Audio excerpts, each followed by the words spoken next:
Hey, beautiful. So the Lord used my husband and I to save a man's life. And I want to share the story with you guys. So it took place on Valentine's Day. We were supposed to go serve with this church called 2019. The serving opportunity got canceled. So I was like, babe, I want to go walk on the Beltline. And he was like, okay. So we ended up walking on Beltline for like 2.5 hours. It was great. We were walking back towards our car and we see a guy. I noticed him and I noticed that he was staring off into the abyss, looked kind of sad. But I didn't really think nothing too much of it. We're walking and in the middle of us talking, my husband steps back, goes towards the guy. He was like, yo, bro, are you okay? And the guy was like, yeah, I'm good. And he was like, are you sure? He was like, yeah. He was like, is there anything I could pray for you for? And the guy was like, just that I find somewhere to stay. My husband lays his hands on him. He starts praying. I walk over, start praying. We pray for him. After we get done praying, I was like, do you want these Chick-fil-A gift cards that I had? I was like, I have 3 gift cards. Do you want them? And he was like, yeah. Where is it at? And I was like, oh, you're trying to go now? And he was like, yeah, I want to eat now. So I was like, we can just walk you there. Because at this point, we had already been walking for like 2 hours. So I was like, we could just walk you to Chick-fil-A.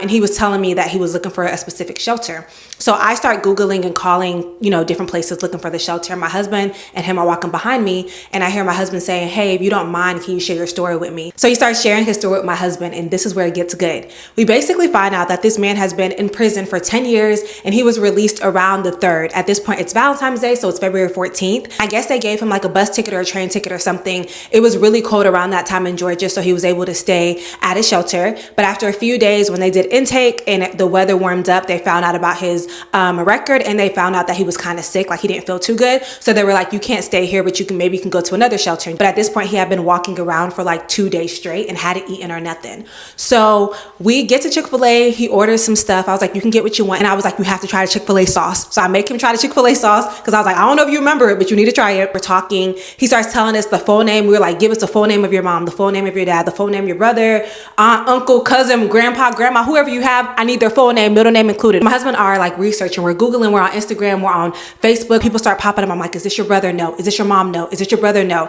Finally, I'm like, is this your brother? He says yes. We found that unfortunately his brother had gotten in trouble with the law in this specific county. So my husband goes, at this point, you might just have to call the sheriff's office because we couldn't really find anything. We couldn't find like no information on this family. So I was thinking the same thing.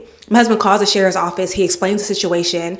And we were like, do you guys have the brother's number? The officer basically tells us that she can't give us a number because what if the guy that we are with, let's call him Adam. What if Adam has something against his brother? They're trying to get back at each other, like something we don't know. So she can't give us that information. She was like, however, I can call the brother. So she calls the brother, calls us back and tells us that the phone wasn't working. And she was like, but give me your mom's name, your dad's name, your grandma's name, everyone's name. We give it to her. And she was like, if I get in contact with anyone, I'll call you back.